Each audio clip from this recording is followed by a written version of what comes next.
자, 오늘은 내가 있는 자리라는 제목으로 말씀을 나누고자 합니다. 우리말 속담에 자리가 사람을 만든다라는 말이 있죠.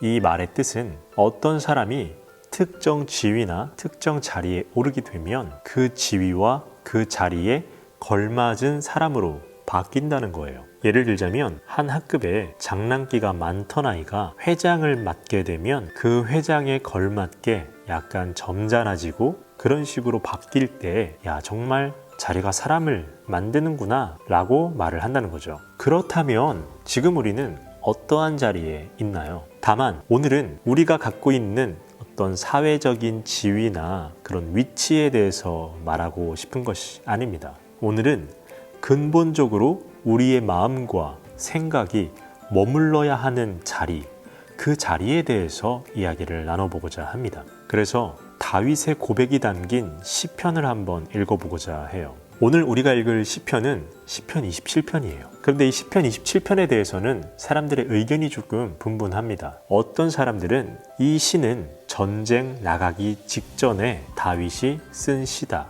다윗이 왕이었잖아요. 그래서 다윗이 하나님께 올려드린 시다 라고 말하는 사람들도 있고, 어떤 사람들은 이 시는 이스라엘이라는 나라에서 1년 연례 행사 때마다 백성들 앞에서 낭독되어진 시다 라는 이야기도 있어요. 그러나 더 중요한 건 어디까지나 내용이겠죠. 이 시가 갖고 있는 내용은 절대적으로 하나님이 나를 지키실 거다라는 다윗의 고백이 담겨 있다는 거예요. 27편이 어떻게 시작하는지 한번 볼까요? 우리 1절을 한번 읽어보도록 하겠습니다. 여호와는 나의 빛이요 나의 구원이시니 내가 누구를 두려워하리요. 여호와는 내 생명의 능력이시니 내가 누구를 무서워하리요. 아멘. 하나님이 빛이라는 것은 내 삶을 비춘다. 다시 말하면 내 삶을 안내한다 라는 뜻이고, 하나님이 나의 구원이라고 말하는 것은 내가 어려울 때마다 나를 어려움 속에서 건져내신다. 다시 말해 나를 도우신다 라는 거예요. 그래서 1절을 쉽게 말하면 하나님이 나를 인도하시고 하나님이 나를 도우시는데 도대체 내가 뭘 두려워해야 되죠? 라고 고백하는 거예요. 그리고 2절에 등장하는 그 악인들에게서도 자기를 지켜줄 것이고, 또 3절에서는 전쟁 중에서도 저는 태어날 거예요 라고 말하는 거죠. 그런데 이것이 어떻게 가능할까요?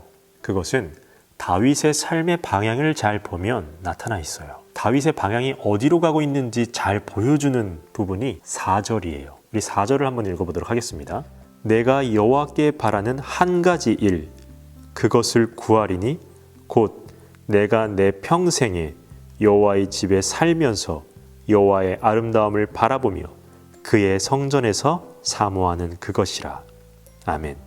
다윗이 바라는 것이 무엇이라고 이야기를 하고 있나요? 자기는 여호와의 집에 살고 싶다라는 거죠. 여호와의 아름다움을 바라보겠다는 거죠. 여호와가 계신 그 성전에서 여호와를 더 사모하고 싶다는 거죠. 이것이 다윗이 바라는 거라고 했어요. 지금 다윗의 방향이 지금 어디를 향해 있어요? 모든 것들이 다 하나님을 향해 있다라는 거예요. 다윗은 왕이었어요. 그러나 다윗은 왕이 되길 바라지 않았어요. 다윗은 유명했죠. 그러나 다윗은 유명해지고자 하지 않았어요. 다윗은 왕이다 보니 자연스럽게 권력도 있었겠죠. 부자였겠죠. 그러나 다윗은 이러한 모든 것들을 하나님께 구한 적 없었다라는 거예요. 오직 다윗이 구한 것은 하나님이었고 다윗이 원한 것 또한 하나님이었어요. 그리고 이어지는 다윗의 고백을 잘 들어보시길 바랍니다. 오늘 본문인 5절입니다. 여호와께서 환난 날에 나를 그의 초막 속에 비밀히 지키시고 그의 장막 은밀한 곳에 나를 숨기시며 높은 바위 위에 두시리로다. 아멘.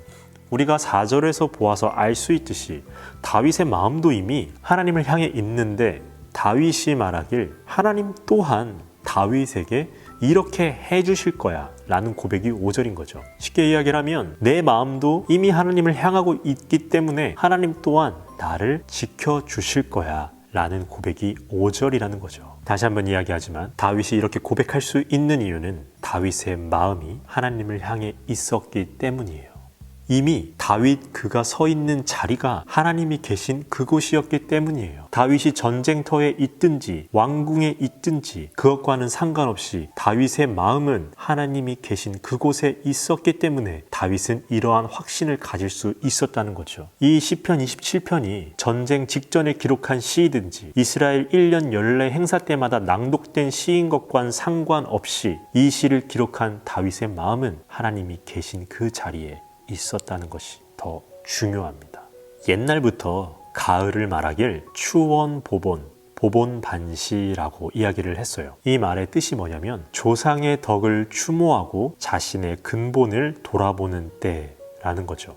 우리도 그러한 가을의 때를 지나고 있습니다. 이 시기에 우리 자신을 돌아보아야 하죠. 한 가지 기억하세요. 우리 모두는 하나님으로부터 왔다는 겁니다. 하나님으로부터 왔다는 말은 우리의 조상을 무시해도 좋다라는 이야기가 아니에요. 내가 하나님께로부터 왔다는 것을 알다면 내 가족과 내 친구 모두는 하나님께로부터 왔다는 것 또한 알아야 돼요. 그래서 신앙심이 깊어지면 깊어질수록 사람을 함부로 대할 수 없는 겁니다. 우리가 하나님으로부터 왔다는 그 근본을 다시 한번 돌아보고 생각해보며 우리 자리에 걸맞은 행동이 필요한 때를 지나가고 있는 겁니다. 그리고 다윗처럼 우리가 서 있는 자리가 어디든 상관없이 우리의 마음은 하나님을 향해 있어야 하고 하나님이 계신 곳에 머물러야 한다는 것 또한 우리는 다시 한번 생각을 해봐야 합니다. 그러므로 우리 드림레드 친구들, 내가 있는 자리가 하나님이 계신 그곳이라는 것을 기억하며 하나님과 함께 걸어가는 하나님의 사람들이 되시길 주님의 이름으로 축복합니다.